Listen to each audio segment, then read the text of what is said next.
السلام علیکم ورحمۃ اللہ تعالی وبرکاتہ۔ الحمدللہ رب العالمین والصلاة والسلام علی سید المرسلین، اما بعد فاعوذ باللہ من الشیطان الرجیم، بسم اللہ الرحمن الرحیم۔ کل نفس ذائقۃ الموت، صدق اللہ العظیم۔ حضرات محترم، موت کے متعلق کچھ باتیں آپ کے سامنے پیش کرنی ہے۔ موت ایک ایسی حقیقت ہے جس کو ہر ایک تسلیم کرتا ہے اور کرنا ہی پڑتا ہے۔ ہر ایک جان کو، ہر نفس کو موت کا مزہ چکھنا ہے۔ ہر ایک کو موت آنی ضرور ہے۔ موت کے متعلق قرآن پاک میں جگہ جگہ پر ہے، اور اللہ تعالیٰ فرماتا ہے قل ان الموت الذی تفرون منہ فانہ ملاقیکم۔ اے حبیب، آپ کہہ دیجئے کہ یہ موت جس سے تم بھاگتے ہو وہ تم کو مل کر کے رہے گی، تم کو حاصل کر کے رہے گی، تم کو پا کر کے رہے گی۔ تو لہٰذا موت کا آنا یقینی ہے۔ جو بھی دنیا میں آیا ہے وہ ضرور جائے گا۔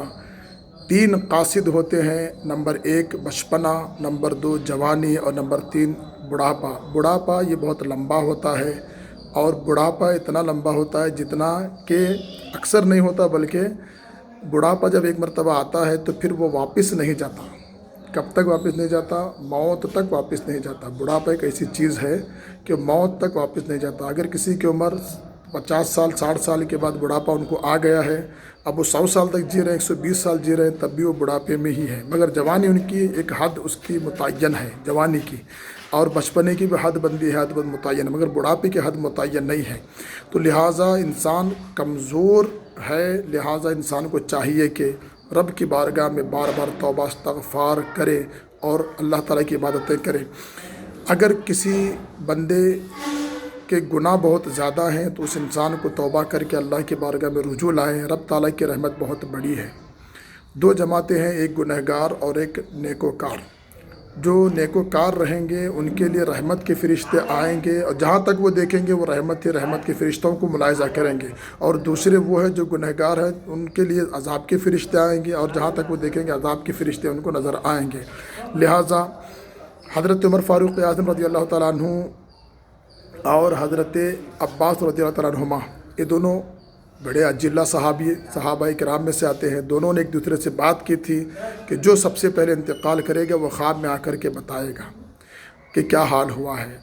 اتفاق سے حضرت عمر فاروق اعظم رضی اللہ تعالیٰ عنہ کا انتقال ہوا، تو آپ 1 سال کے بعد، تقریباً ایک عرصے کے بعد آ کر کے حضرت عباس رضی اللہ تعالیٰ عنہ سے انہوں نے عرض کی، فرمایا کہ جب تشریف لائے خواب میں تو حال بتایا، تو انہوں نے پوچھا کہ آپ کیا حال ہے، کیوں دیر ہوئی آنے میں؟ کہا کہ حساب و کتاب دینے میں اتنا وقت لگا، ابھی وہاں سے فارغ ہوا تو میں حاضر ہوا۔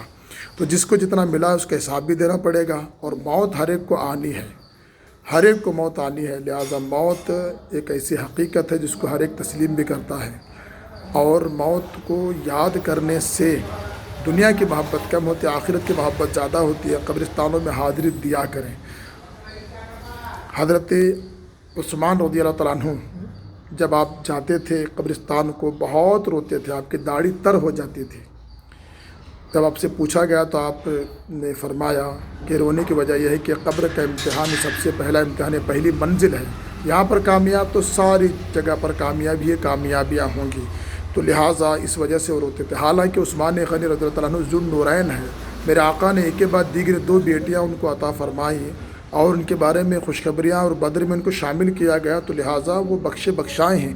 پھر بھی انہوں نے ہم لوگوں کو ذہن دینے کے واسطے بھی، اور پھر اللہ کی بارگاہ میں مقرب ہونے کے لیے بھی، اور پھر قبرستان اور قبر کا حال دیکھ کر کے آپ روتے تھے۔ اور ایک روایت میں یہ ہے کہ آپ جب رات میں قرآن پاک کی تلاوت کرتے نماز میں، اگر قبر کا قیامت کا ذکر آتا تو اتنا روتے تھے کہ آپ کے خادم کا کہنا ہے کہ صبح ہوتی تو مصلی کو وہ نچوڑتے تھے، اتنا زیادہ رویا کرتے تھے۔ جب اتنے اللہ تعالیٰ کے حبیب کے اتنے قریب ہے اور پھر جنتی ہیں، پھر بھی آپ اتنا رو رہے ہیں تو ہم جیسوں کو کتنا رونا پڑے گا۔